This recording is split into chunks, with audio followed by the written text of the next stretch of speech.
Hi everyone, Grover from Upscale here, and today we're going to be talking about the brand new Audeze MM-500. This product is just launched and I'm quite excited about it. I had sort of small insights into this back when I worked at Audeze, but I haven't had a chance to sit down with the product until much more recently.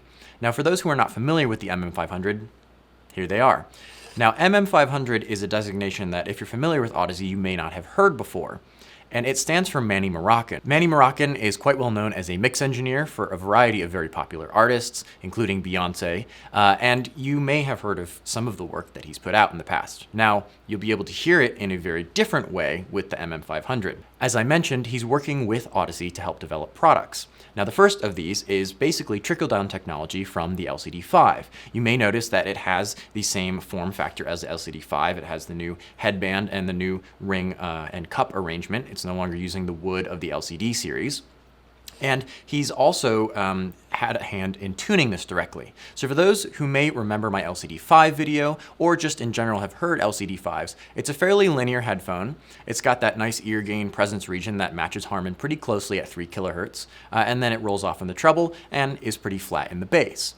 Now, this sound signature is much the same, or at least similar, to the MM-500. If you look at the graphs, which you can find online, the sound signature appears to be relatively similar. There's a little bit less 3K, and the treble has some small differences, but the mid-range and the low bass are relatively flat in the same way the LCD5 is.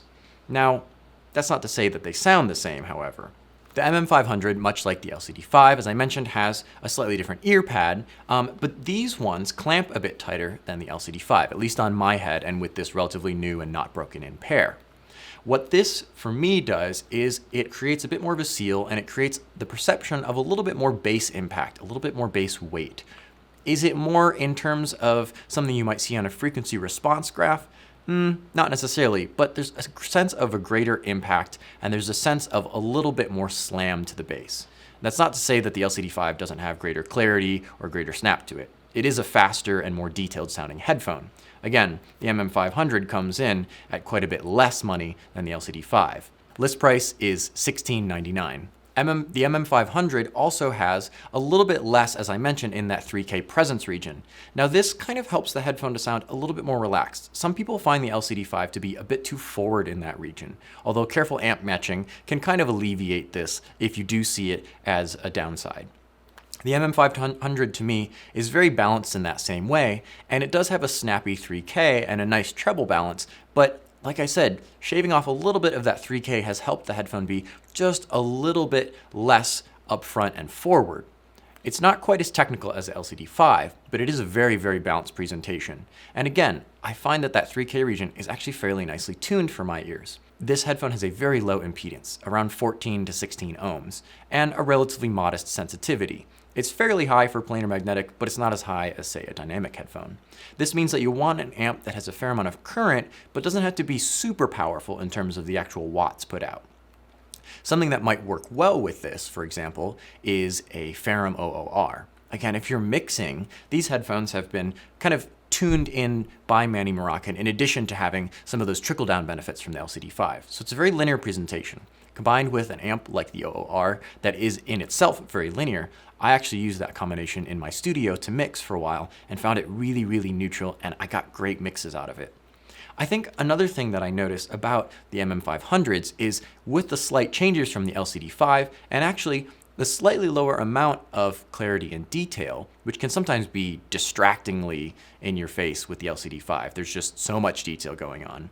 But with the slightly reduced levels in the MM-500, I sometimes get better mixes because I'm paying attention more to the overall picture of the sound rather than focusing on tiny little details.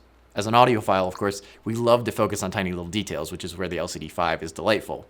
But with the MM-500, I get a great picture of the music. From the bass all the way up to the treble, that's really what I need in a pro audio headphone. Now, that's not to say these aren't also fantastic audiophile headphones. As I mentioned, an OOR makes a great choice if you want something relatively flat. But pair it with a Pathos Aureum or an SPL Phonitor, and you'll get something that, again, is linear, but has a little bit more warmth and has a little bit of a nicer tone to it. I actually find the SPL Phonitor E a really, really good match with these headphones.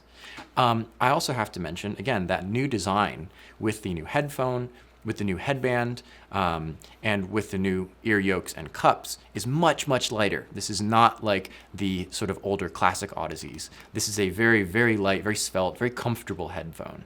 So to me, not only is it a really great value if you want something that's in the style of that newer Audeze like the LCD5, but at a lower price, but it also is just a really compelling new generation of headphone from Audeze. If you want to know more about these or any of the other headphone offerings we have, check out our website, upscaleaudio.com, or get in touch with us.